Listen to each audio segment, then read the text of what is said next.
Assalamu alaikum wa rahmatullahi wa barakatuhu. Am I audible? One of you, please. Walaikum salam wa rahmatullahi wa barakatuh. Yes, you're audible. Alhamdulillah. Okay. Alhamdulillah, I welcome you, and we are embarking on a very, very interesting journey, inshallah. Today, आज हम लोग एक बहुत बेहतरीन journey पे inshallah सवार होने जा रहे हैं, और ये जो है सीरतुन नबी, The Sealed Nectar, also known as Ar-Rahiq al-Makhtum by Safiur Rahman al-Mubarakpuri. This book actually won the gold medal. There was a competition in which the writers, the famous writers and the scholars were asked to compile a book pertaining to the biography of Nabi Sallallahu Alaihi Wasallam. And this writer, Safiur Rahman al-Mubarakpuri, he won the gold medal in this. And ये सबसे best compilation है. I agree there are few daif hadith in this, but I don't think so that will matter to us. अगर किसी को उसके बारे में detail चाहिए होगी, if they want to confirm or they want to get into more depth, तो इंशाल्लाह मैं उन लोगों को, या इंशाल्लाह ग्रुप में I will share those details as well. लेकिन it's a huge work, but as of now we will just keep it on the side, but inshallah we will continue with this. मैं आप लोगों के साथ इसका PDF भी share करूंगी. जिनके पास हार्ड बाउंड बुक नहीं है तो they can go through the chapters or some details if they want. जिन्होंने हमारे previous 2 biographies attend की हैं of Khadija radiyallahu anha, and recently yesterday we completed alhamdulillah Abu Bakr Siddiq radiyallahu anhu's biography. उसकी audio recording सब कुछ मेरे YouTube channel पे है. हमारा क्लास का सिलसिला ऐसा रहेगा. Why am I repeating this? Because there are some new sisters who have joined today. So उनके लिए मैं कहना चाहूँगी कि हम लोग जो है रोज ये 1 hour का session है, which will begin say approximately from 2:05 to 10 onwards till 3 o'clock. Continuously हम जो है इसको chapter by chapter we go on reading and we keep on explaining. The medium of instruction language is English and Hindi and whatever is understandable. Last के section में हम अगर कोई doubt, कोई question, कोई discussion हो तो we have an open forum, and within a span of say 1 or 2 hours inshallah I will upload the audio on the YouTube and share the link in the group. हमारा group जो है Sisters in Islam, alhamdulillah उसमें वो सारी हम चीजें जो है वो post करते हैं regularly. During the session, if there is anything that requires additional information to be shared, वो भी मैं Sisters in Islam group में share कर देती हूँ. Certain कोई दुआ, कोई hadith, कोई references, anything is required, वो इंशाल्लाह हम उसके related session के related group में डाल देते हैं.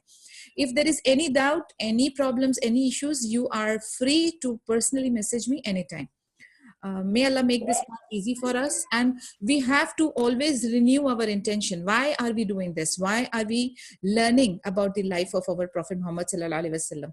अभी चूंकि ये first session है, so let us get to know each other a bit. मैं of course मैं किसी का introduction या अपना introduction में time ज़ाया नहीं करूँगी, but मुझे सिर्फ ये जानना है, if a few of you can just raise your hands and tell me what is your intention of learning the seerah of Prophet Muhammad sallallahu alaihi wasallam.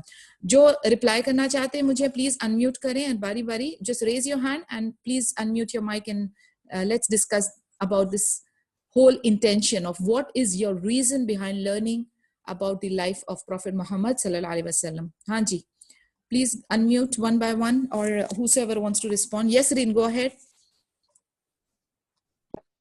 My main intention is first of all हमें तो जानना ही चाहिए Prophet Rasul sallallahu alaihi wasallam के बारे में कि उनकी lifestyle कैसी थी, how he lived his life. जब हमें उनके बारे में पता चलेगा तब हमें ये पता चलेगा कि हमें कहाँ का करेक्शन करनी है and how we should live our life. Absolutely. उनका जो तो that is my first intention of listening to and learning of this entire thing. And number 2 is अगर मुझे पता चलेगा कि कैसे, तो I can teach others also. Correction in terms of या फिर in terms of teaching, you know, जिस चीज को भी मैं जानूं आसपास मेरे, तो I can forward the messages with reference कि हाँ मैंने यहाँ पे ऐसे पढ़े थे, and from there I'm telling it to the, you know, telling this to you. Correct. Absolutely. Very nice, mashallah. So these are 2 main things. Very good. May Allah accept it and make this path easy, inshallah, ya Rab. Yes, Afshan. Assalamu alaikum. मेरा main intention है to, as she said, हमारे रसूल सल्लल्लाहु अलैहि वसल्लम की हर अच्छी बात उनको क्या पसंद थी, how he looks, जाने उनको, ताकि हम उनके जैसे हम हमारे नस्लों को उनकी तरफ ले जा सके. we can correctly follow him और अल्लाह के करीब हो सकें, क्योंकि वो वही करते थे सिर्फ हमारे अल्लाह ताला सुब्हान व तआला को जो पसंद था, तो हम अपनी इबादत भी बेहतरीन तरीके से कर सकें। बिल्कुल सही। And it is so rightly mentioned in the Quran also, व इन्नका लअल खुलुकिल अज़ीम, यानी he is an example, he is the standard of the character कि we if we say that we are Muslims, हम लोग का जो फर्स्ट एक जो कहते हैं ना फंडामेंटल बिलीफ जो है हमारा अकीदे का, ला इलाहा इल्लल्लाह मुहम्मदुर रसूलुल्लाह, यानी unless and until we believe in this second part of it, we are not completing our faith, we are not completing our तौहीद। तो हमारे लिए ये इतना बड़ा नुक्ता है कि जब तक कि हम हमारे नबी की बातों को, उनके कैरेक्टर को, उनके डूज को, उनके डोंट्स को अगर नहीं समझेंगे तो हम लोगों के लिए दीन का, इस्लाम का मामला जो है वो आसान नहीं होगा। तो it is very very important for us and we are supposed to love him more than our parents and other loved ones। तो हमें उनसे मोहब्बत कब होगी? जब हम उनके बारे में जानेंगे। Yes, अली खुसरो अली अहमद, आपने अनम्यूट किया है। You want to say something? Rin, you want to say something? You want to add something? Yes, और एक चीज मुझे बोलना था, जस्ट स्ट्राइक हुआ मुझे। अगर हम किसी के बारे में ज्यादा, हमें किसी को प्यार करने के लिए उनके बारे में जानना बहुत जरूरी होता है। बिल्कुल बिल्कुल, यही मैं कह रही हूँ। We are supposed to love, we are supposed to love Mohammad सल्लल्लाहु अलैहि वसल्लम, we are supposed to follow him। अब आप मुझे बताएं, जब आप फॉलो किसी को करना चाहते हैं तो जब तक कि आप उसके बारे में, उसके पाथ के बारे में जानेंगे नहीं तो how will you follow him? You have to know inside out, A to Z of that person, to love him, to respect him, to follow him। इसीलिए हमारे लिए ये बहुत बड़ा चैप्टर है कि हमें we have to know each and every detail। Yes, Farhat Aisha. Farhat, you raised your hand. Tell me. Okay. Husna, you want to add something there? Assalamualaikum. Wa alaikum assalam wa rahmatullahi wa barakatuh. Ji, bole. Like it's all in addition to what everybody else said. That's all, the facts that we have to, why we need to go through this journey again. And like the book says, it's a sealed nectar. Like, how much ever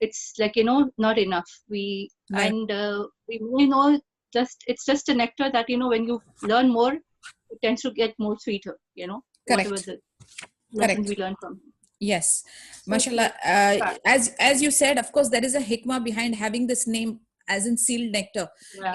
In fact, Quran maybe there is a mention of a Rahiq al-Maktum, if people among you have done tafsir, के ऊपर जो हम लोगों को एक जो मुकर्रब जो हैं उनको जो तस्नीम दी जाएगी ना, that also belongs to something which is like sealed nectar, जो पीने के लिए दी जाएगी जन्नतियों को, तो वो भी जो है it is referred to as sealed nectar। So something which is untouched, something which is pure, something which has an amazing taste, it gives you that immense pleasure। So inshallah bi'idhnillah, we will have this taste inshallah when we go through this journey। Yes, Aqila, go ahead please। अस्सलाम वालेकुम। वालेकुम अस्सलाम। अगर हम रसूल सल्लल्लाहु की biography पढ़ेंगे तो हम लोग अपने दीन को और वैल्यू करेंगे कि कितनी मुसीबतों से, कितनी तकलीफों के बाद ये इस्लाम इस दुनिया में फैला है और हमको कितनी आसानी से हम मुस्लिम पैदा हो गए। बिल्कुल तो एक वजह ये भी है कि हमको जरूरी है पढ़ना कि हम अपने रसूल की बायोग्राफी पढ़ें। बिल्कुल हमें पता चलेगा कि जो हमको प्लेटर में इजीली सर्व किया गया है वो वहां तक पहुंचने के लिए कितनी जर्नी, कितनी मेहनत, कितनी मशक्कतों से आया है, कितने ज्यादा लोगों ने कुर्बानियां दी हैं, जिहाद और क़िताल किया है और फिर हमारे पास आया। Definitely a very good point Akila. And one more thing is like he's been ranked as the topmost in that book, The 100. So imagine like if somebody who's not a Muslim has ranked him on the top. So we have to know more about him। Absolutely। और आप सोचें ये जो किताब हम पढ़ने जा रहे हैं ये 171 मैन्युस्क्रिप्ट्स में से सिलेक्ट हुई है, तो यानी ये जो बुक है या ये जो राइटर है, may Allah bless him, ये बहुत बड़ा वर्क ऑफ आर्ट है। तो इसको हम लोगों को समझना, और ये हमारे हाथ में इतनी इजीली पहुंच गई है, तो इसका फायदा अगर हम ना उठाएं तो हमसे ज्यादा बेवकूफ या हमसे ज्यादा अनलकी कोई और नहीं हो सकता। इसलिए हमारे लिए ये बहुत जरूरी है कि हम इसको पढ़ें और बार बार याद दहानी करें, अपनी लाइफ में इम्प्लीमेंट करें, अपने लव्ड वंस, हमारे जो डिपेंडेंट्स है, हमारे बच्चे आल औलाद, उनके तरफ हम पहुंचाएं, अपने फ्रेंड्स और रिलेटिव्स में पहुंचाएं, और फिर इसको इम्प्लीमेंट करते हुए आगे चलना है, अल्लाह का शुक्र अदा करते हुए आगे चलना है। तो इंशाल्लाह, not taking much of your time, मैं ना आप लोगों के लिए ऑथर की जो बायोग्राफी है ना वो भी इंशाल्लाह ग्रुप में पोस्ट करती हूँ, because I want you all to go through it and understand कि any book we take up ना, we have to know about the author. It's very important. उनका अकीदा क्या था, उनके एजुकेशन क्या थी, उनके डीड्स क्या थे, जो लिटिल बिट ऑफ इंफॉर्मेशन है दैट इज इंपॉर्टेंट. तो वो भी इंशाल्लाह मैं पोस्ट करूंगी, because I thought we will discuss it but I don't think so it is required. मैं उसको ग्रुप में पोस्ट कर दूंगी तो you guys can individually read it and understand. कल को आपको आपके पास एक नॉलेज रहेगी कि आपने अगर ये सैफुल मुबारकपुरी की बुक पढ़ी है तो if anybody ask you who is that, so आपके पास चंद पॉइंट्स होने चाहिए to discuss. So we will jump straight to the subject because time जो है वो लिमिटेड होता है and this book is quite vast.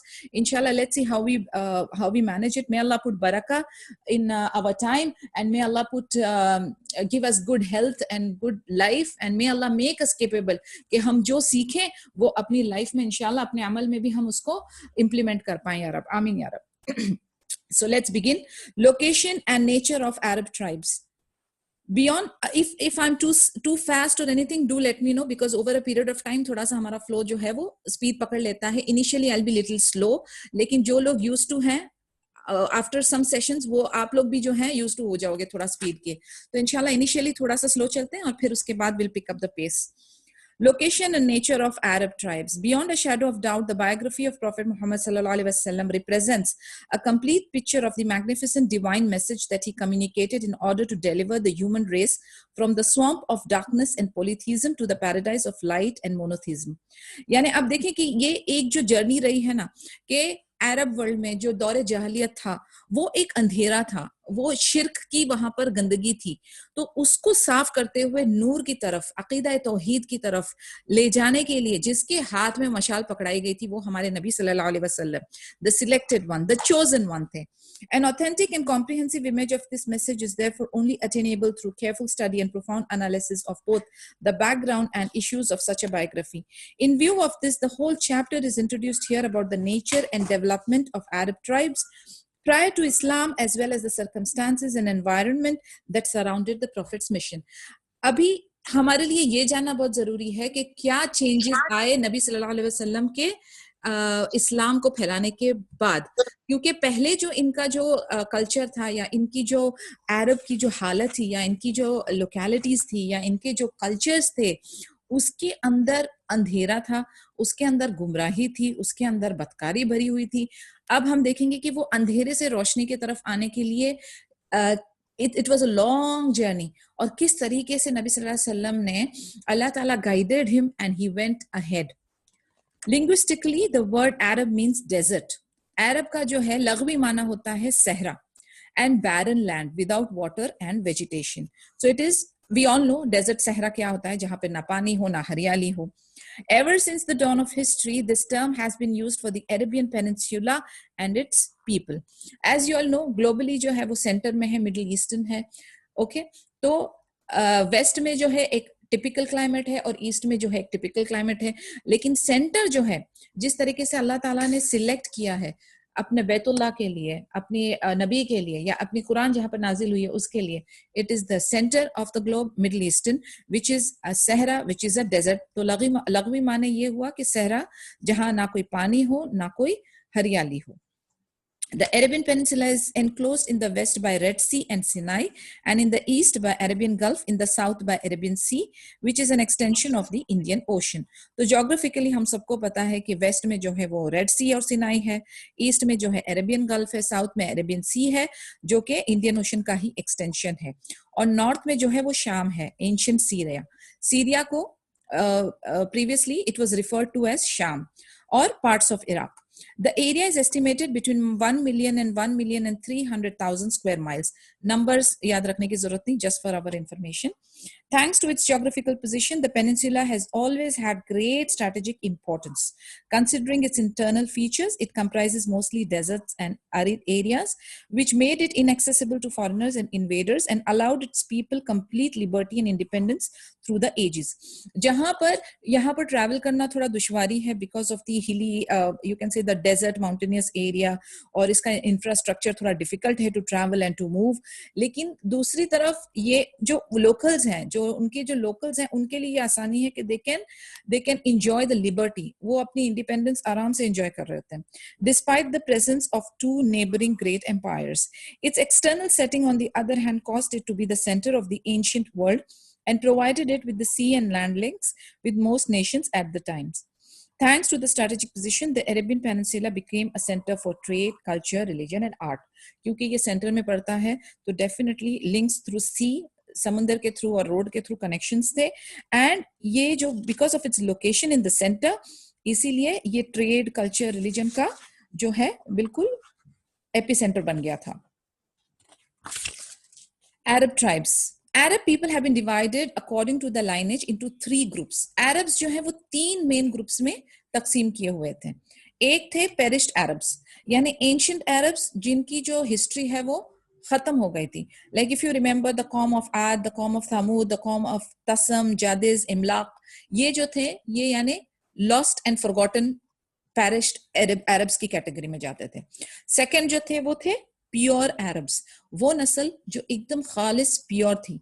They originated from the progeny of Ya'rub bin Yashjub bin Qahtan and were also called Qahtanian Arabs. यानी एक जो इनकी lineage थी. Yes, Reen, you have something to ask? Yeah, can you please repeat the first lineage? उस category में कौन-कौन आता है? First category है perished Arabs की, जो बिल्कुल निस्तो नाबूद और खत्म हो गए थे. Ad, कौम Thamud, then Tasam, Tasm, Tasam, then Jadis, Jadis, Imlaq, Emlaq, and others. ये जो है perished Arabs category है. Second category is pure Arabs, यानी जिनकी नस्ल एकदम pure lineage, एकदम uncorrupted थी, undiluted थी. इनमें कौन सी progeny थी? Ya'rub bin Yashjub bin Qahtan. You can put Qahtanis there.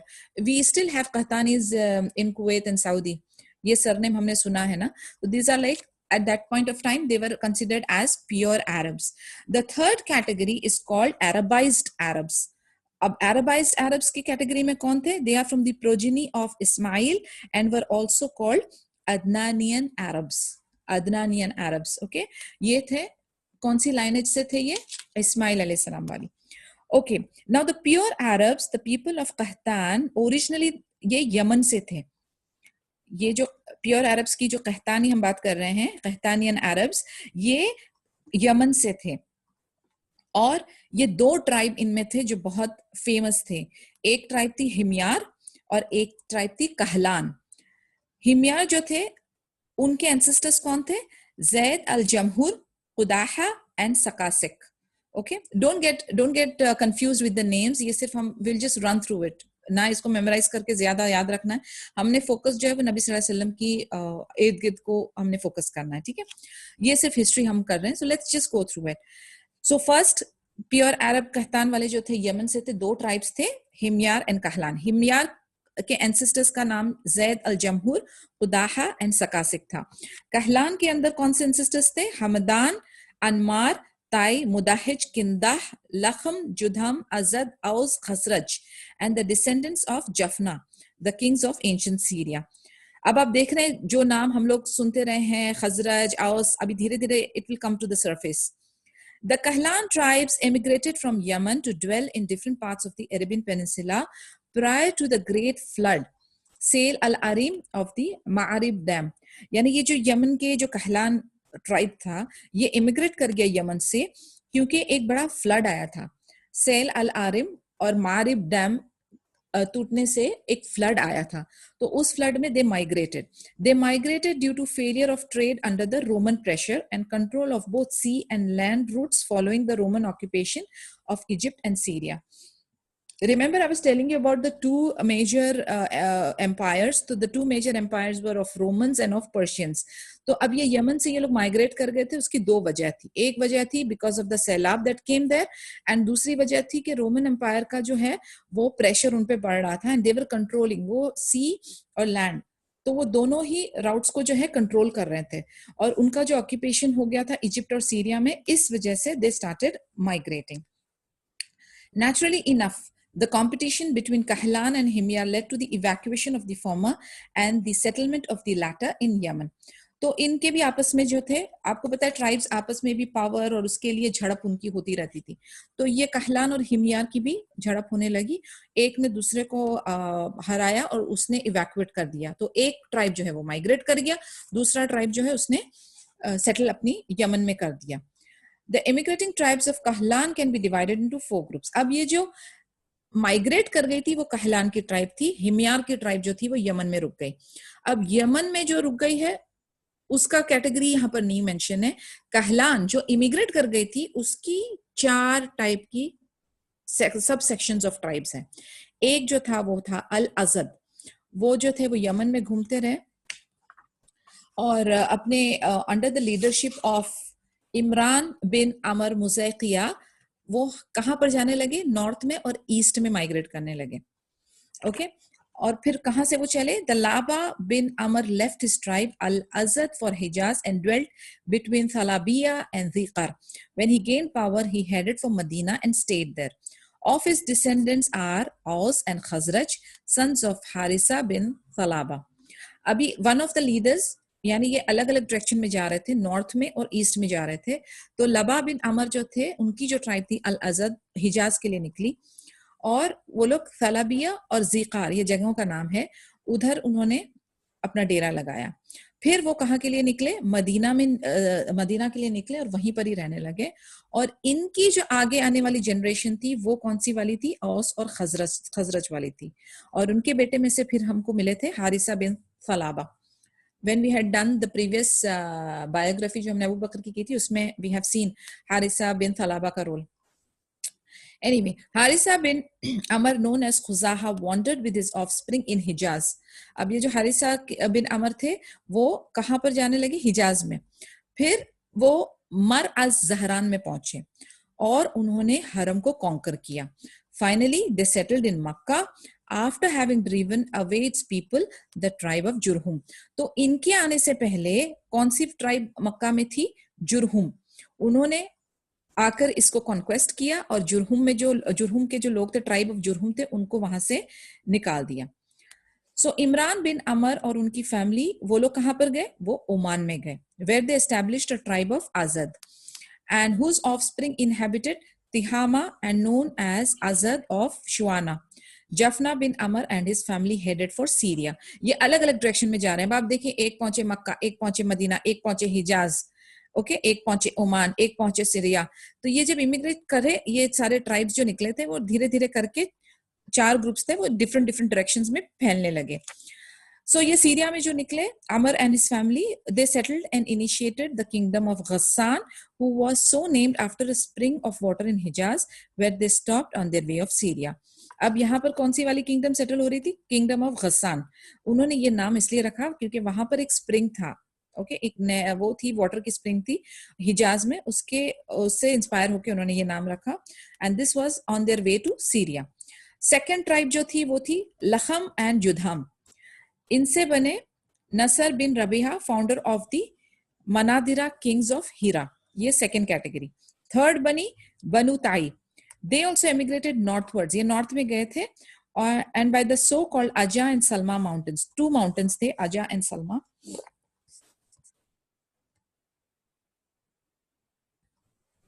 तो अजा एंड सलमा माउंटेन्स के पास गए थे और फिर देयर आफ्टर नेम्ड ताई माउंटेन्स। उसके बाद जो चौथी कैटेगरी थी वो थी किंदाह, ये बहरीन में थे, लेकिन इनको निकाल के हद्रामाउत और नजद में भेजा गया। नजद एज ऑफ नाउ अभी के उसमें है, इराक में है।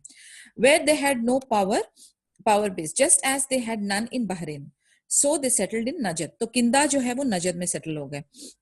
बट इन्होंने यहाँ पर एक बहुत इंपॉर्टेंट रूलरशिप एस्टैब्लिश की, लेकिन वो भी ज्यादा टाइम टिकी नहीं और थोड़े टाइम बाद वो भी फेड आउट हो गई। दूसरी एक ट्राइब थी जिसका नाम था हिमयार, और वो as a name of Qudaah भी it was referred to as Qudaah as well.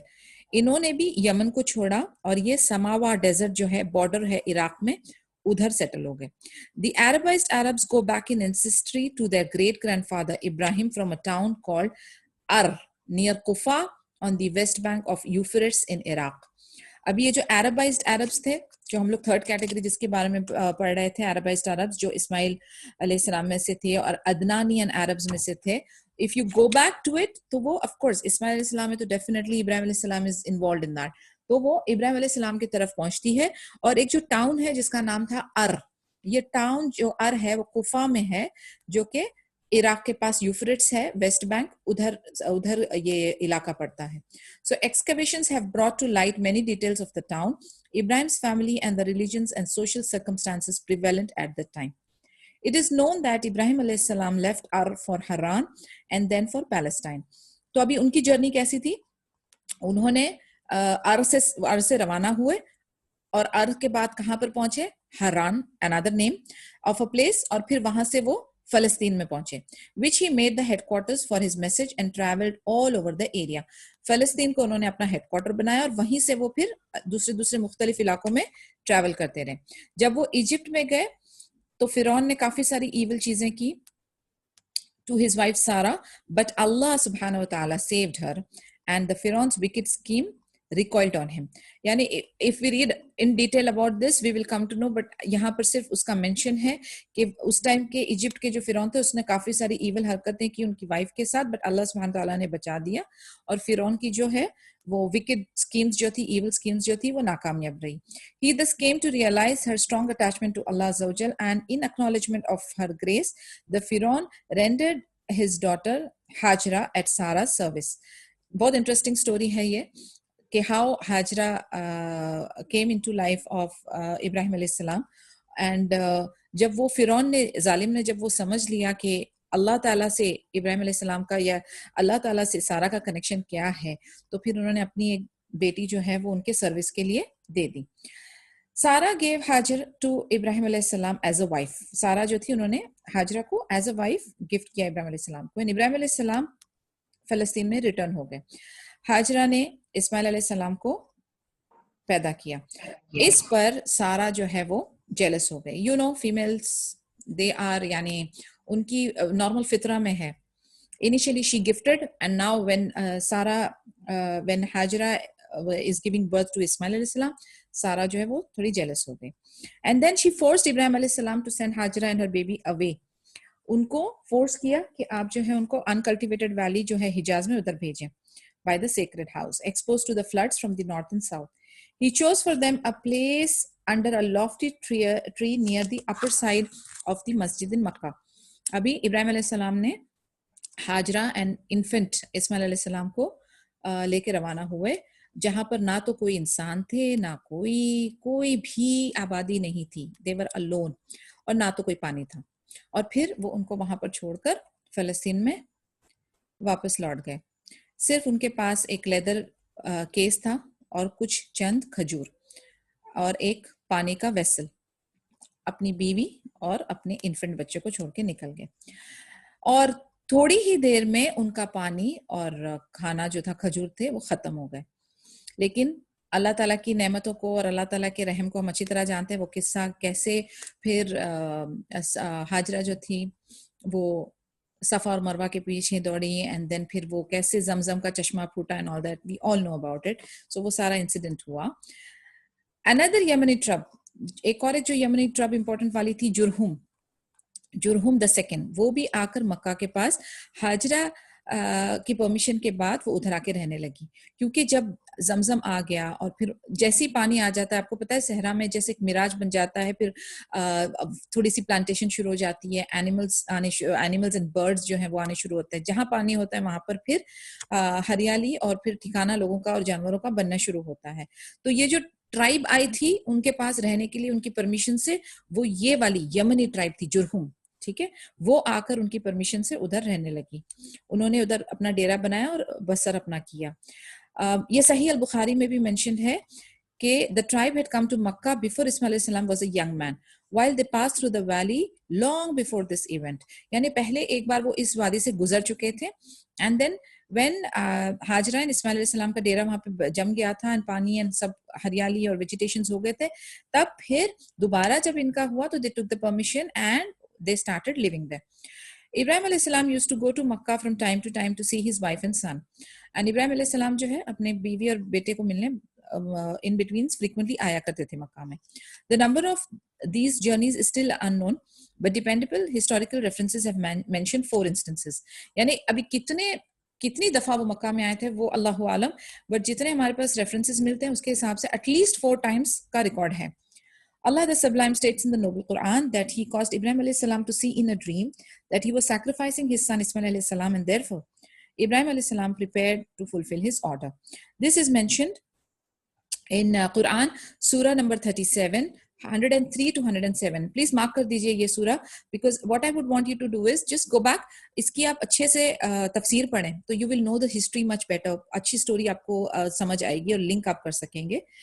Then when they had both submitted themselves to the will of Allah, and he had laid him prostrate on his forehead or on the side of his forehead for slaughtering, and we called out to him, O Ibrahim alayhi salam, you have fulfilled the dream. Verily, thus do we reward the Muhsinun, good doers who perform good deeds totally, for Allah's sake only, without showing off or to gain praise or fame, etc., and do them in accordance to Allah's order. Verily, that indeed was a manifest trial, and we ransomed him with a great sacrifice, that is a ram. And हमें पता है जब कुर्बानी का वक्त करीब आया तो उसकी जगह पे एक ram, मेंढा आ गया था, and that is how the famous story of Ibrahim alayhi salam and Ismail alayhi salam's sacrifice happened. It is mentioned in the Genesis that Ismail alayhi salam was 13 years old. Ismail alayhi salam की 13 साल थी उम्र, older than his brother Ishaq. The sequence of events in the story of the sacrifice of Ismail alayhi salam shows that it occurred before Ishaq's birth, and that Allah's promise to give Ibrahim alayhi salam another son, Ishaq, came after the narration of the whole story. तो अभी ये इस दौरान Isaac अलैहि सलाम का पैदाइश नहीं हुई थी, एंड अल्लाह ने वादा किया था इब्राहिम अलैहि सलाम के कि उनको और एक सेकंड बेटा होगा. तो अल्हम्दुलिल्लाह that happened. The story speaks of at least one journey before Ismail alayhi salam became a young man. Al-Bukhari, on the authority of Ibn Abbas, reported the other 3 journeys as a summary. यानी जो हमने 4 journeys का discuss किया कि इब्राहिम अलैहि सलाम visited Ismail alayhi salam and Hajra at least 4 incidents पे, तो Al-Bukhari भी on the authority of Ibn Abbas उस चीज को mention कर रहे हैं. After Ismail alayhi salam became a young man, having learned Arabic from the tribe of Jurhum, who had great admiration and affection for him, and gave him one of the women as a wife, his mother died. Desiring to see his wife and son again, Ibrahim alayhi salam came to Makkah, and after Ismail's marriage, but he did not find him at home. एक बार ऐसा हुआ कि अब ये जो जुरहुम tribe थी उनसे इस्माइल अलैहि सलाम ने अरबिक सीखी, and they used to love him a lot. वो बहुत उनको एडमायर और प्यार मोहब्बत उनके तरफ दिखाते थे, एंड उनको इसी वजह से उन्होंने अपनी एक डॉटर की, यानी वो ट्राइब में से एक जुरहुम ट्राइब की एक लड़की की शादी इस्माइल अलैहि सलाम से कर दी. अब by this time Hajra died already, and Ibrahim अलैहि सलाम उनको और अपनी वाइफ को मिलने के लिए मक्का पहुंचे, पर तब इस्माइल अलैहि सलाम घर पर नहीं थे. फिर क्या हुआ? He asked Ismail's wife about her husband and how they were doing.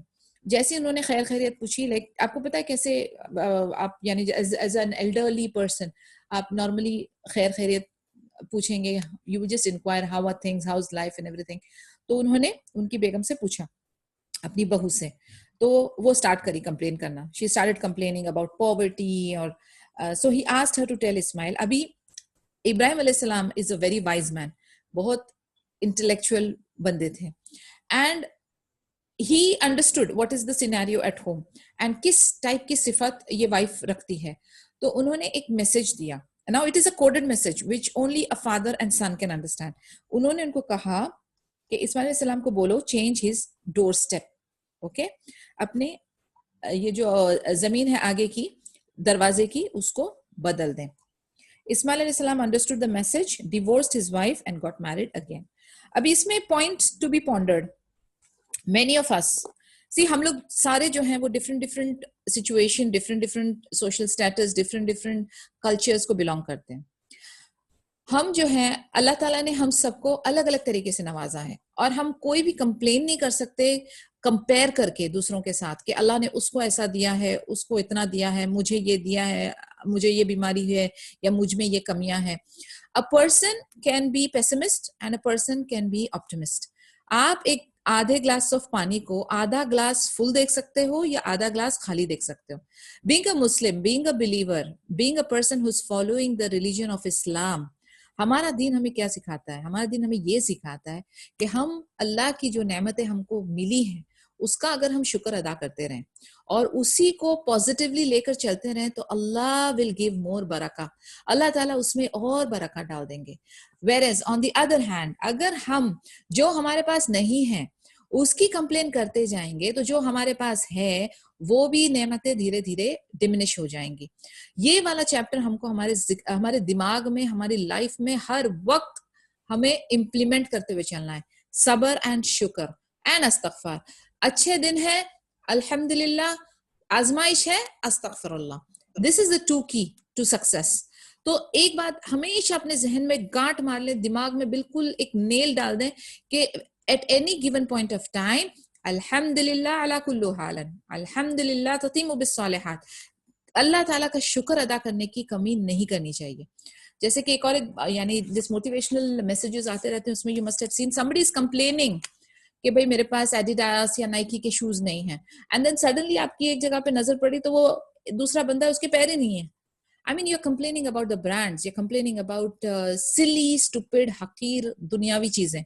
लेकिन आप देखें कि आपके पास जो नेमतें दी गई हैं हम उसका शुक्र अदा नहीं कर पाते, हम अल्लाह ताला का हक अदा नहीं कर पाते, हम उस तरीके से इबादत नहीं कर पाते, हम जो है बेसिक्स नहीं कर पाते.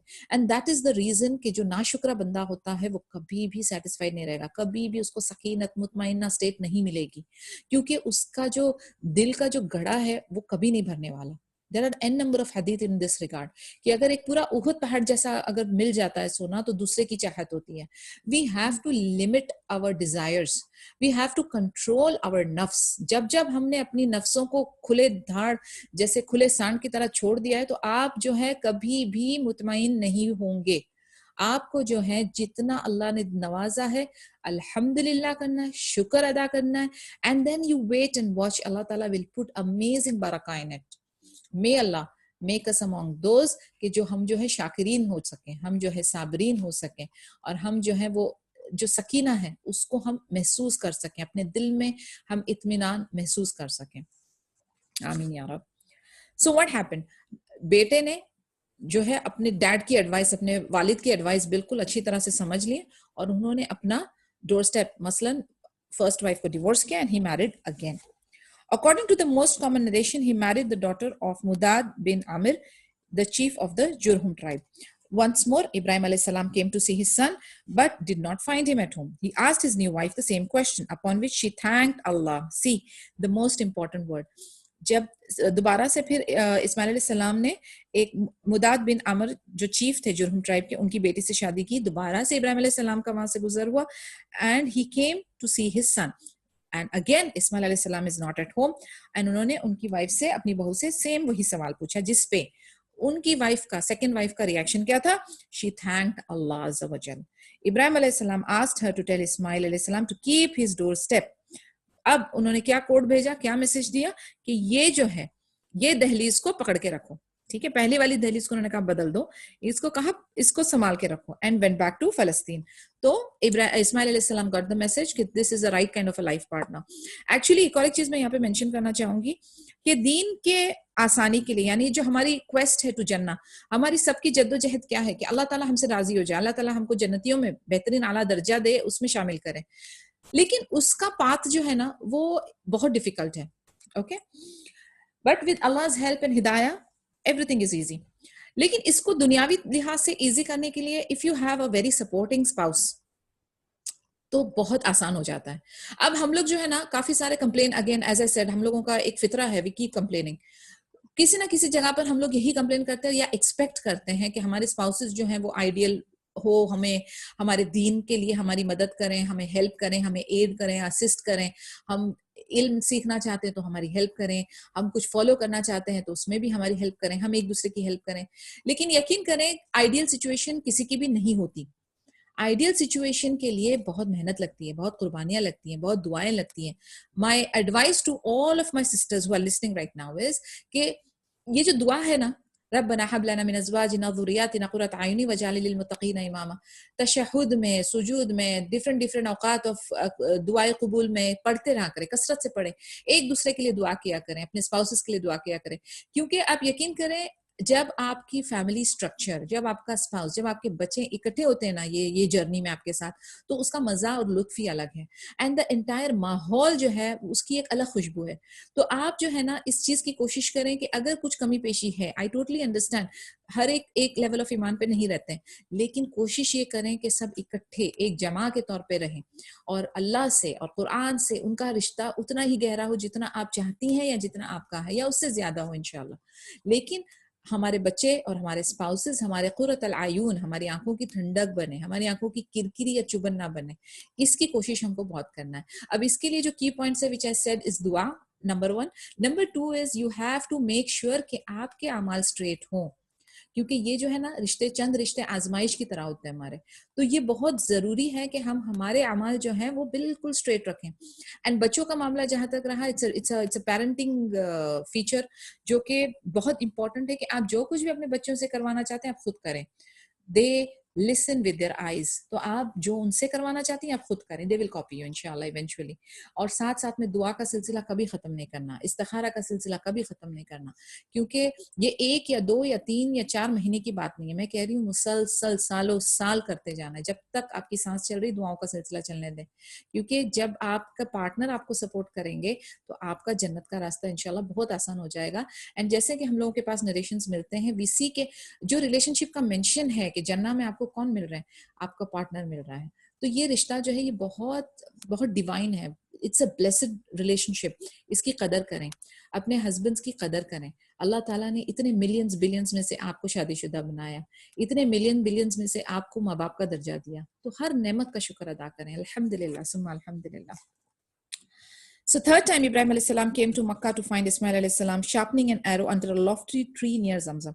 अब जब तीसरी बार इनका आना हुआ तो सुब्हानअल्लाह इस्माइल अलैहि सलाम को उनसे मुलाकात हुई और वो जो है अपना एरो है वो शार्प कर रहे थे, अपना तीर जो है एक झाड़ के नीचे, जमजम के पास झाड़ के नीचे बैठ के अपना तीर शार्प कर रहे थे। The meeting after very long journey of separation was very touching. इतने सालों बाद इतनी dynamic reunion of the father and the son, और वो भी ऐसा सन जो इतना ड्यूटीफुल, इतना राइटियस, इतना पायस, इतना affectionate. This time father and son built al Kaaba. It was amazing. दोनों बाप बेटे ने मिलकर काबा को बिल्ड किया, उसके पिलर्स को रेस किए, और जैसे जैसे अल्लाह ताला की ऑर्डर्स आ रहे थे उसको वो लोग फॉलो करते रहे। एंड इब्राहिम अलैहि सलाम called people to perform pilgrimage to it. So we all know the history of Kaaba कि ये दोनों वालिद और बेटे ने मिलकर अल्लाह की इंस्ट्रक्शंस और मदद से काबा की तामीर की और फिर वो लोगों को pilgrimage हज के लिए बुलाने लगे। By the grace of Allah Azza wa Jal, Ismail alayhi salam had 12 sons from the daughter of Mudad. यानी इस्माइल अलैहि सलाम के कितने थे? 12 बेटे माशाल्लाह, फ्रॉम द डॉटर ऑफ मुदाद, वो जो नेक औरत थी चीफ की बेटी, उसके थ्रू। इनके नाम क्या थे? नाबित, क़िदार, इदबाइल, मिबशाम, मिशमा, दुमा, मिचा, हुदूद, यतमा, यतूर, Nafis and क़िदमान, and who ultimately formed 12 tribes inhabiting Makkah and trading between Yemen, Sham, Syria and Egypt. Eventually ये जो 12 बेटे थे ना, इन्हीं से ही 12 ट्राइब्स बनी, और ये ट्रेड कहाँ करते थे? मक्का से यमन में, शाम यानी सीरिया और मिस्र में। तो ये 3 जगह पर आप देखिए, ये 12 बेटों से 12 ट्राइब बनी और 3 जगहों पर इनका ट्रेडिंग चलती थी। Later on, these tribes spread all over and even outside the peninsula, after which their offsprings became untraceable except for the descendants of Nabit and Qidar. अब क्योंकि ये बिल्कुल फैल गया था, इलाके बड़े थे, तो बाकियों को ट्रेस करना बहुत मुश्किल था, लेकिन जो 2 डिसेंडेंट्स थे ना, 2 बेटे नाबित एंड क़िदार, इनकी जो थी उन लोगों ने लाइनेज को ट्रेस कर दिया। The Nabateans, sons of Nabit, established a flourishing civilization in the north of Hijaz. They instituted a powerful government that spread its domain over all the neighboring tribes and made Petra their capital. Petra यानी अभी Jordan का किस्सा आ रहा है, Jordan का area. Nobody dared challenge their authority until the Romans managed to vanquish the kingdoms later. ये जो एक बेटा था ना, नाबित और क़िदार की मैं बात कर रही थी, तो नाबितिन जो थे उन्होंने हिजाज में अपनी इस्टेब्लिश की और एक अच्छी अपनी गवर्नमेंट भी बनाई, नेबरिंग ट्राइब्स को भी अपने साथ लिया, और पेट्रा जो है उसको अपना कैपिटल बनाया, और कोई भी उनको जो है यानी उनको चैलेंज नहीं कर पा रहा था जब तक के रोमन्स नहीं आए. Roman was a very big empire, I had told you already, Romans and Persians. तो रोमन्स ने आकर उनकी किंगडम को तबाह किया. A group of research scholars inclined to the view that the Ghassanid kings along with the Aus and Khazraj were not Qahtanians but rather descendants of Nabit. तो अभी एक जो दूसरी किंगडम थी गसानाइद, हमने डिस्कस किया था ना, गसान की ट्राइब भी गई थी, तो ये गसानाइद वाली ट्राइब्स की बात हो रही है. तो ये जो गसानाइद किंग्स थे, ये औस और खजरज ये जो थे, ये लोग कहतानियंस नहीं थे, ये एक्चुअली नाबित के डिसेंडेंट्स हैं, the son of Ismail alayhi salam, who remained in the region. Imam al-Bukhari also inclined to this view, and Al-Hafiz ibn Hajar preferred the view that Qahtan were among the descendants of Nabit. तो ये establish हो गया कि औस और खजरज तो हैं, if you dig in, वो कहाँ पर जाकर मिलते हैं? नाबित के जाकर मिलते हैं. नाबित, the son of Ismail alayhi salam, and Ismail, the son of Ibrahim alayhi salam. Descendants of Qidar, the son of Ismail alayhi salam. अब ये जो दो के मैंने कहा था ना कि हम लोगों को लाइनेज मिल रही है नाबित और क़िदार की, तो नाबित का वी नो कहाँ तक पहुंच गया. अभी क़िदार के पास, क़िदार की लाइनेज पे जाते हैं. The descendants of Qidar, the son of Ismail alayhi salam, multiplied in number and lived in Makkah for a long time. अब ये क़िदार जो है ये मक्का में ही इनका पड़ाव था. So from them issued Adnan and his son Ma'ad, to whom Adnanian tribes trace their ancestry. तो जो क़िदार थे ये मक्का में ही थे, और मक्का से ये जो अदनानियन ट्राइब्स थी वो it goes back to Qidar. Adnan is the 21st grandfather in the series of prophetic ancestry. यानी अगर हम नबी सल्लल्लाहु अलैहि वसल्लम को रखें एक पोजीशन पे, तो उसके स्टेप्स हम ऊपर लेकर जाएंगे 21 बार, यानी 21 great great great great grandfather तो हमें मिलेंगे Adnan. Okay. It was said that whenever Prophet Muhammad sallallahu alaihi wasallam spoke of his ancestry, he would stop at Adnan. यानी अदनान से ही स्टार्ट होती है. तो जब भी अगर हम पीछे लेकर जाएंगे शिजरा नबी सल्लल्लाहु अलैहि वसल्लम के तरफ से ऊपर की तरफ जब हम जाएंगे उनके ग्रेट ग्रेट ग्रैंडफादर, तो वो जाकर कहाँ तक खत्म होती है? अदनान तक. And say genealogists tell lies and did not go further than him. इनके आगे फिर वो जो जीनियोलॉजिस्ट होते हैं जिनके पास ये नस्ल हसब की जो होती है ना, शिजरा की जो स्किल होती है, दे आर कॉल्ड जीनियोलॉजिस्ट. तो ये जो है दे टेल लाइज एंड उसके आगे वो जा ही नहीं सकते, यानी उसके आगे वो नहीं जा सकते. A group of scholars, however, favored the probability of going beyond Adnan. Considering the aforementioned hadith to be inauthentic, they went on to say that there were exactly 40 fathers between Adnan and Ibrahim. Actually जब इसमें और डिग इन किया जाए और scholars ने जब इसके बारे में रिसर्च की, तो वो कहते हैं ऑलमोस्ट 40 ग्रेट ग्रैंडफादर्स होने चाहिए between Adnan and Ibrahim. Nizar Mad, only son, had 4 sons who branched out into 4 great tribes: Iyad, Anmar, Rabia, and Mudar. These last two branched into several tribes: Rabia fathered Asad, Anaza, Abdul Qais, and Wail, 2 sons Bakr and Taghlib, Hanifa, and many others. मैं इसको जरा quickly rush कर जाती हूँ क्योंकि I don't want you guys to get confused, but I definitely, जैसे हम हमेशा करते हैं, I want to go line by line and topic by topic, so I don't want to skip anything. So please bear with me. I know the names are really confusing. Mudar tribes branched out into 2 great divisions: Qais Island bin Mudar and tribes of Ilyas bin Mudar. Qais Island came Banu Sulaim, Banu Huwazin, and Banu Ghatafan, of whom descended Abs, Dubyan, Ashja, and Ghani bin Asur. From Ilyas bin Mudar came Tamim bin Murrah, Hudail bin Mudrika, Banu Asad bin Khuzaima, and tribe of Kinana bin Khuzaima, of whom came to Quraysh. हम लोग पहुंच रहे हैं धीरे धीरे. Stay with me. The descendants of the Fihr bin Malik bin An-Nadir bin Kinana, the Quraysh branched out into various tribes. The most famous were Juma, Saham, Adi, Makhzum, Tayyim, Zahra, and the tribes of Qusay bin Qilab. See, we are getting closer. Consisting of Abdud Dar bin Qusay, Asad bin Abdul Uzza bin Qusay, and Abd Manaf bin Qusay. There were 4 divisions of the tribe: Abd Manaf, Abd Shams, Naufal, Mutalib, and Hashim. कुछ नाम आ रहे हैं ज़हन में? It is, however, from the family of the Hashim that Allah selected the Prophet Muhammad bin Abdullah bin Abdul Muttalib bin Hashim. The Prophet Muhammad said, Allah selected Ismail alayhi salam from the sons of Ibrahim, Kinana from the sons of Ismail alayhi salam, Quraysh from the sons of Kinana, Hashim from the sons of Quraysh, and he selected me from the sons of Hashim. Nabi sallallahu alaihi wasallam ने कहा कि अल्लाह सुब्हानहू व तआला ने इस्माइल अलैहि सलाम को select किया इब्राहिम अलैहिस्सलाम से, फिर किनाना सिलेक्ट किया इस्माइल अलैहिस्सलाम से, फिर कुरैश सिलेक्ट किया किनाना से, हाशिम सिलेक्ट किया कुरैश से, और कुरैश से सिलेक्ट किया मोहम्मद सल्लल्लाहु अलैहि वसल्लम को. Al-Abbas bin Abdul Muttalib quoted Allah's prophets as saying, Allah created the creatures and made me among the best of them. He chose the tribes and selected me from the best whereof. And he chose families and made me among the best of them. Then he chose the households, make me among the best of their households. I am the best of them in person and the best of them in household. Yani Allah ki jo selection thi, subhanallah, best of the best of the best.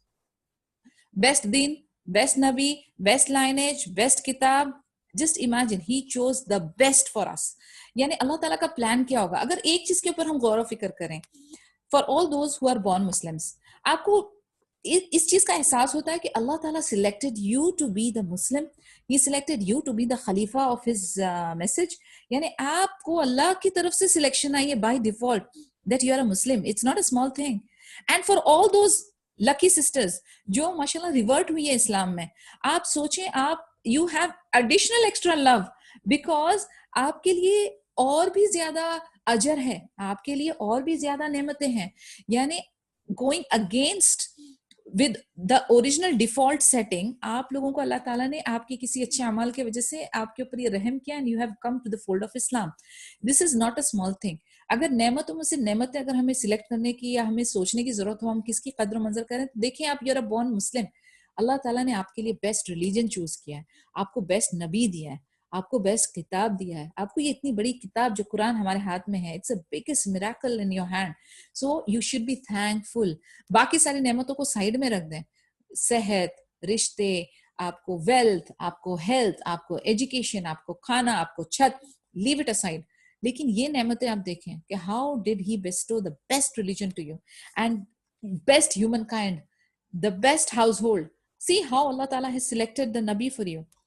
After increasing in number, the children of Adnan spread out over Arabia in pursuit of pastures and water. Abdul Qais, together with some tribes of Bakr bin Wa'il and Tamim, immigrated to Bahrain. Banu Hanifa bin Sa'ab bin Ali bin Bakr went to settle in Hajar. Again, they are यानी इनके माशाल्लाह एक एक के अगर 12-12 ऐसे औलाद हैं and then they convert into different tribes. अलग अलग इलाकों में ये फैलते हैं. फिर ये कहाँ कहाँ पर स्प्रेड होने लगे. The capital of Yamama. All the tribes of Bakr bin Wa'il lived in the area of land that included Yamama, Bahrain, Saif, Qazima, the seashore, the outer borders of Iraq, Abla, and Haid. Most of the, जैसे भी ये Saudi का, Yemen का, Iraq का, Bahrain का, ये सारा आसपास का मिडिल ईस्ट का area. Most of the tribe of Taghlib lived in the area around the Euphrates, while some of them lived in Bakr.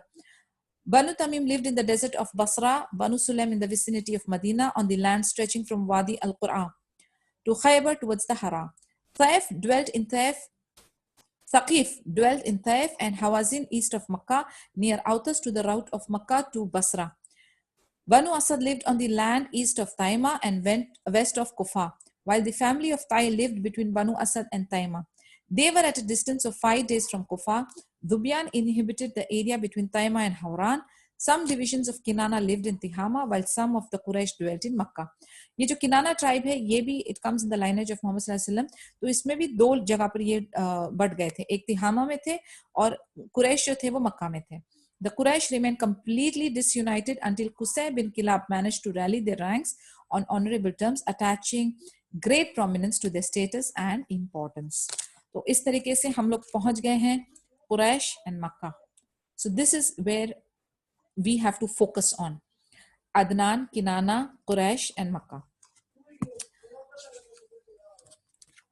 Rule and government among the Arabs. When talking about the Arabs before Islam, we see that it is necessary to outline the history of rule, government, sectarianism and the religious domination of the Arabs. अब जब हम इसके बारे में बात करेंगे कि नबी सल्लल्लाहु अलैहि वसल्लम के पैदा होने से पहले क्या उनकी रूलिंग थी, कैसे उनकी गवर्नमेंट थी, उनका हिस्ट्री अगर हम जानने की कोशिश करें तो ये रिलीजियसली जो डोमिनेशंस थी वो अरब्स की थी. To facilitate the understanding of the emergent circumstances when Islam appeared. When the sun of Islam rose, rulers of Arabia were of 2 kinds, crown kings and who were in fact not independent and head of tribes. यानी इनकी जो government थी इसमें 2 type की category थी. एक तो होते थे जो क्राउन किंग होते थे, यानी फ्रॉम किंग प्रिंस जो है वो उसको इट इज कॉल्ड एरिस्टोक्रेटिज्म, जहां पर वो बाय फादर एंड सन उनका ये जो किंग्स होते थे उनका सिलसिला चलता था। दूसरा जो होता था वो होते थे हेड ऑफ द ट्राइब्स, यानी जो चीफटेंस जिसको हम बोलते हैं ना, इनका एक कबीला होता था, उसमें एक चीफ होता था, who enjoyed the same authority, यानी वो जो राजा किंग जो अथॉरिटी शेयर करता था वही इंपॉर्टेंस एक ट्राइब के जो हेड की होती थी। लेकिन ये दोनों भी जो है इंडिपेंडेंट होते थे, लेकिन कुछ ना कुछ सबमिशन यानी कुछ ना कुछ एडिशनल पॉइंट्स क्राउन किंग को मिलते थे। The crown Kings were those of Yemen. तो ये क्राउन किंग्स कहाँ कहाँ पर थे? यमन में थे, शाम यानी सीरिया में थे, and the family of Ghassan and the monarchy of Hira. तो ये 4 जगहों पर थे। All the other rulers of Arab were not crowned. तो सिर्फ 4 जो थे वो क्राउंड किंग्स थे, यमन के, शाम के, गस्सान के और हीरा के। और बाकी सारे कौन थे? बाकी सारे जो थे वो चीफटेंस थे, वो हेड ऑफ द ट्राइब्स थे। सो आई थिंक इंशाल्लाह today we will close here. कल हम लोग स्टार्ट करेंगे rule of Yemen and will continue with that the rulership in Hira and slowly and eventually come towards the Mecca. It is important to know what is going on around, यानी हम लोगों को ना आसपास का इलाका, आसपास की चीजें का समझना बहुत जरूरी है। And then slowly slowly we will zoom in and fine tune to mainly Mecca and to mainly नबी सल्लल्लाहु अलैहि वसल्लम। पॉलिटिकल सिचुएशन, वहाँ का रिलीजन, वहाँ के कल्चर, इसको समझना बहुत जरूरी है, क्योंकि जब तक कि हम अंधेरे को नहीं समझेंगे वी विल नॉट अंडरस्टैंड। बैठने के बाद बंद करो। हाँ जी, को बैठने दो। Okay. Actually, the moment you enter, आपका mic on हो जाता है. Is there any question you want to ask? This is time when we can discuss. Open forum for 5 minutes, then we close. Is there any question you have? किसी को कुछ सवाल, कुछ point, कोई नुक्ता, कोई चीज discuss करनी है in whatever we discussed today?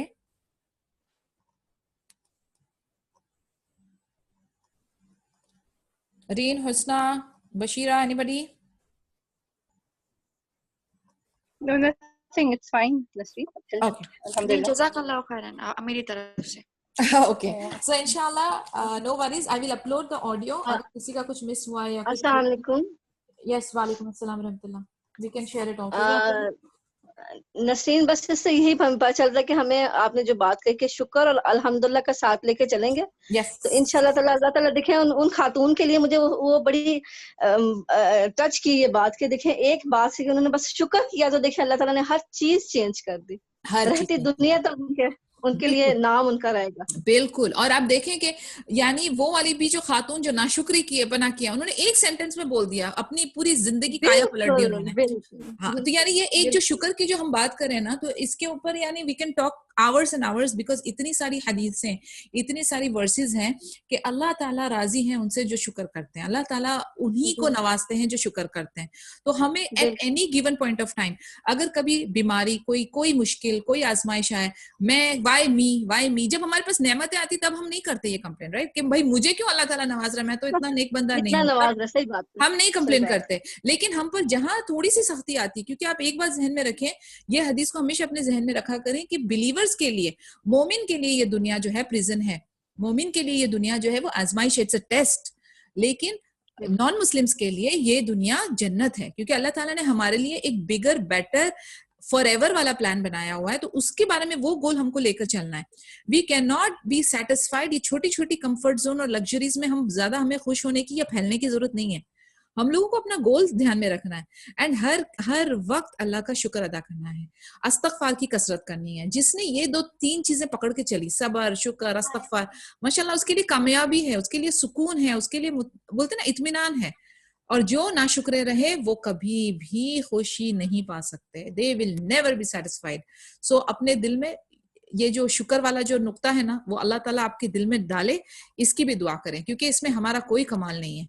अल्लाह ताला जितना हमको हिदायत देंगे उतना ही हमको जितनी तौफीक देंगे उतना ही हम कर सकते हैं। तो ऑलवेज बी डिपेंडेंट ऑन अल्लाह अज़्ज़ा वजल। हमारे अपने आप को बिल्कुल जीरो रख के चलना है, आजिज बन के चलना है and always be dependent on Allah Azza wa Jal to help you, to guide you, to protect you. अब आप सोचें इतने मिलियंस बिलियंस में से हम चंद कुछ 35-40 लोग 43 लोग जमा हुए नबी सल्लल्लाहु अलैहि वसल्लम की स्टोरी सुनने के लिए। तो जब अल्लाह ताला किसी के लिए खैर का मामला करते हैं तो उसको इल्म की तरफ माइल करते हैं। तो मैं अल्लाह पुट बरका in whatever we are doing और हमसे ये कबूल करे। रब्बना तक़ब्बल मिन्ना इन्नका अंतस Samiul Aleem. This was the दुआ जो इब्राहिम अलैहिस्सलाम And Ismail alayhi salam used to say while they were building the Kaaba, imagine they're building the house of Allah by the orders of Allah, by the help of Allah, and making this dua. आजिज़ी देखें कि अल्लाह ताला से दुआ करें कि हमसे ये कबूल करें. So alhamdulillah, may Allah accept this, put barakah, and ये सिलसिला चले और हम लोगों के अंदर ये उतरे, हमारे DNA, हमारे soul में ये उतरे इंशाल्लाह. So we will meet inshallah. Today is Wednesday. Tomorrow we will have a lecture, and then Sunday ko inshallah. So subhanakallahumma wa bihamdika nashhadu an la ilaha illa anta nastaghfiruka wa natubu ilaik. Yes, Reen, go ahead please. Sorry. No problem. वो जो आपने एक दुआ के बारे में बोला ना, वो कपल के, Which one? अपने एक दूसरे के लिए दुआ करनी चाहिए. हाँ, बिल्कुल करनी वो चाहिए. आप भेजोगे प्लीज ग्रुप में. हाँ, ओके. आपने एक दुआ बताया. स्पाउस वाली दुआ. हाँ. रब्बना हब लना मिन अज़वाजिना. ओके, आई विल सेंड इंशाल्लाह, डोंट वरी. जी, जरूर भेजती हूँ. और भी कुछ है तो आप मुझे मैसेज कर देना, इंशाल्लाह I will be sharing it in the group. अभी मैं ये अपलोड करके ये भी डाल दूंगी, ठीक है? Can you please add me in your group? Who is that? Samina?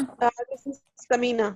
Samina, actually, sadly, unfortunately, the group is kind of full now. I'm requesting people, अगर उसमें interested नहीं है, आप मुझे काम करें. सबसे पहले तो आप मुझे मैसेज करें WhatsApp पर. You have my number? One second, I'm putting my number here in the group chat. तो आप मुझे पहले मैसेज करें. मैं इंशाल्लाह देखें कोशिश करती हूँ. I will add you up. All right, that's my number. Send me a WhatsApp message. I will try to add you up in the group, and then inshallah देखते हैं. Maybe I was trying not to create another group, but maybe अगर ज़्यादा हुए तो inshallah we'll create another second group. So no problem. Just send me a message now. Give me your full name. Inshallah I will see what I can do. तो इंशाल्लाह हमारी कल मुलाकात होती है. अस्सलामु अलैकुम व रहमतुल्लाहि व बरकातहू. वालेकुम